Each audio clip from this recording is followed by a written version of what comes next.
பிரியமான சகோதரமே, என்னுடைய வாழ்க்கையிலே ரொம்ப பாடுகளா இருக்கிறதா? பயப்படாதீர்கள்.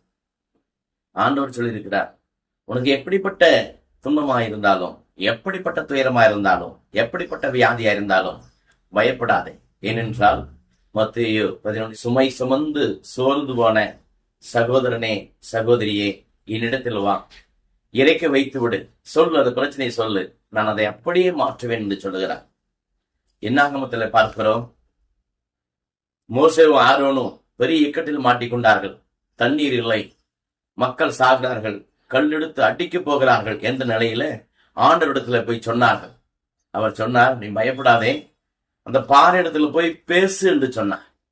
அவர்கள் பதட்டத்தில பாறையில் தண்ணீர் வருமா என்று அவிவிசுவாசப்பட்டு அந்த கோலால் 2 அடி அடித்ததனால் அவர்களுக்கு தண்ணீர் கிடைத்தது, ஆனால் கானான் நாடு கிடைக்கவில்லை. அவர் சொல்லுகிறார், என் மேல் நீ சந்தேகப்பட்டதால் நீ கானானில் நுழைய முடியாது என்று. அதே போலதான் நடந்தது. பிரியமானவர்களே, தொடக்க நூல் 22 அதிகாரத்தில் நீங்க பாருங்க, ஆபிரகாம் தன் மகனை பலி கொடுக்க போகிறார். மலை ஏறி வெட்ட போகிறார். அங்கே வேலையாளிடத்துல சொல்லுகிறார், இங்கே இருங்கள், நானும் என் மகனும் பலியிட்டு விட்டு திரும்பி வருவோம்.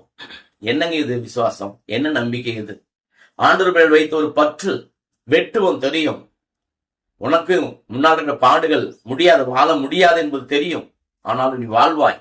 ஏனென்றால் ஆண்டவர் சொல்லியிருக்கிறார், நீ பயப்படாதே, நான் உன்னோடு இருக்கிறேன், நீ எதற்கும் கலங்காதே, இயேசுவை நம்பினால் போதும்.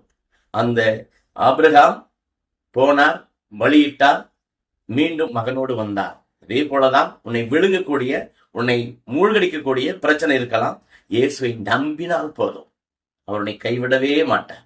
நம்பிக்கை ஒன்றே, அடுத்தது ஜெபம். இது இரண்டும் ஆண்டவர் நமக்கு தொடர்பு. இதை பற்றி கொண்டால் ஆண்டவர் எப்படிப்பட்ட பிரச்சனையிலிருந்தும் உன்னை விடுவிப்பார். ஆமென். பிரியமான சகோதரமே, என்னுடைய வாழ்க்கையிலே ரொம்ப பாடுகளா இருக்கிறதா? பயப்படாதீர்கள்.